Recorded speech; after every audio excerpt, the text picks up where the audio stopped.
How is it that I can get a better stand? My germination is very poor with my sweet corn. You're going to see in here, this is a wonderful sweet corn germination. There are things that go in that went in this particular group's favor. The first thing about this particular batch of corn is it wasn't planted until like May 5th for here in Zone 6 in eastern Kansas. May 6th, the soil temperature was heated up. You need at least 55 degrees, however, to get great germination in your sweet corn and in your green beans. The closer we are to 75 degrees and above in our soil temperatures will make a big difference on how fast that corn wants to come out of the ground. The second thing about it is your seed does have to find moisture. This corn was planted at 2 inches of plant depth is where it was planted at. There was rains that were generous to us, and so we're blessed there. So that helped us all in getting our sweet corn germinated properly. That's a very big deal.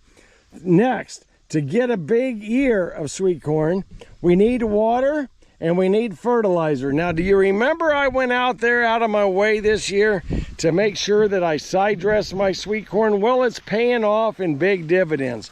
I'm actually getting not only one really big ear out of it, but I'm actually getting an acceptable, marketable second ear, maybe 20% of the time. So that adds more to my dinner plate, that adds more to my bottom dollar, to my bank account. So these are things that make a big difference in our corn.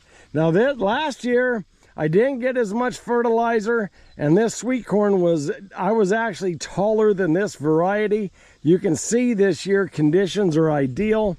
They are canopy in the rows, and they're much taller than myself. So that adds into a more prosperous type of a sweet corn plant, giving us the kind of yields that will help fill up our bank account and or our freezer.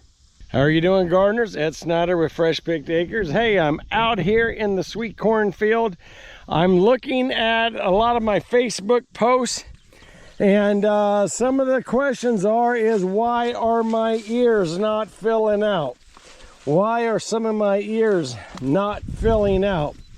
Well, corn is going to get its pollen from the tassels. There's your male portion, and down here's your female portion.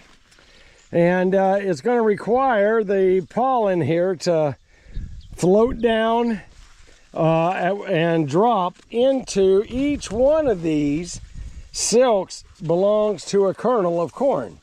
So we have to have good pollination to fill out that ear.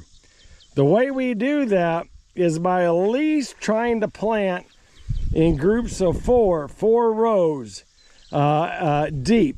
This way, when the winds blow and what have you, you have a better chance of getting your corn pollinated properly. However you want to do it. This is 30-inch rows. If you want to go one corn stalk 1 foot, or 18 inches, that's fine. The main thing is we got to get that pollen that's up here in the tassel down here into the silk. And the only way to do that with consistency is to at least try to have 4 rows of pollen at a time and let it drop down onto our silk, giving us the best chance for us to pollinate our corn properly.